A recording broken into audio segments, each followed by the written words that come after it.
In this morning's Health Beat, we honor those who are first on scene, working tirelessly to save the life of someone they've never met. Well, for one Woodworth family, those men and women mean more than they'll ever know. It was a typical day for Bryce and his father, Lance.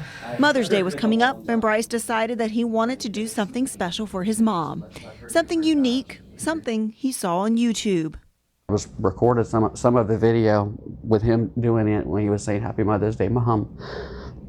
When he was making the thing, and he was holding these fiberglass arrows with nails on the end that had electricity attached to it, and he was putting it on the wood, and it was burning. And we were probably working on it somewhere 30 minutes to an hour. We'd even gone on to our second board.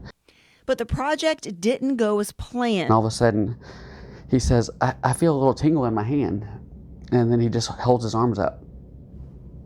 And his head kind of tilted up, and he's lost expression in his face. Before Lance knew it, Bryce stopped breathing. He turned blue. He got limp. His whole body went limp. Then he got goosebumps all over his body. Just 5 minutes down the road, Norma Jordan and Ricky Gallagher were on their way to exchange ambulances because of a broken air conditioner.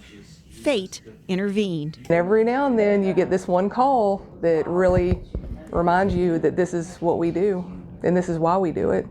Norma says all she knew when arriving on scene was that a teenager had been electrocuted. And basically CPR was in progress. That was all I knew. It wasn't until she saw Bryce that she knew something had to be done, and fast. Like I said, we put the pads on him and we defibrillated him, and he regained a pulse, and it was like, all right, let's roll. In the meantime, Lance was trying to get a hold of his wife. She's an ICU nurse and was working at the same hospital they were taking Bryce. It's the worst moment of my life.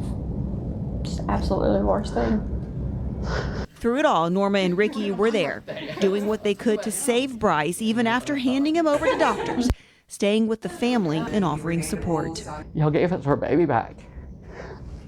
You gave us our family. If it wasn't for y'all, we would never be the same.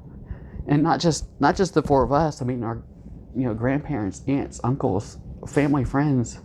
Y'all have done so much for hundreds of people just by what you did that day, and that sense of urgency and the care. I can't say enough. All of y'all, thank you.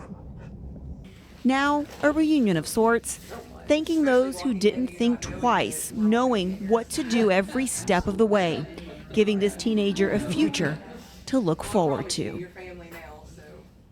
Wow, what a great family. And definitely a happy ending to that story, but it just goes to show, as we were talking to Lance, the dad, he was saying that he used to sit in the back of these heart starter courses that they would offer. And he goes, I would sit in the back and I just never understood the importance of knowing CPR until that day. And he goes, I just tried to do what I could remember. And then after talking with Dr. Barrios with Our Lady of Lourdes, he's in the burn center there, he said, they saved his life because they started CPR and because they kept going with CPR. I'm amazed at the paramedics at how little that they know of, they know what has been told on a 911 call when they arrive. And she was even saying, she goes, most of our calls are pretty routine. They're not this adrenaline rush. And she said this was absolutely the adrenaline rush. And then I asked Bryce too, as we were kind of leaving, I said, so have you decided on a career when you grow up? You want to be an electrician or a paramedic? And he said, well, I'm definitely not going to be an electrician. Not going to be an electrician for sure. But again, it is National EMS Week, and we do want to thank all of those first responders for what they do, because I mean, they go into a call not knowing what they're going into, and I mean, look, this is what the outcome is. Absolutely. They say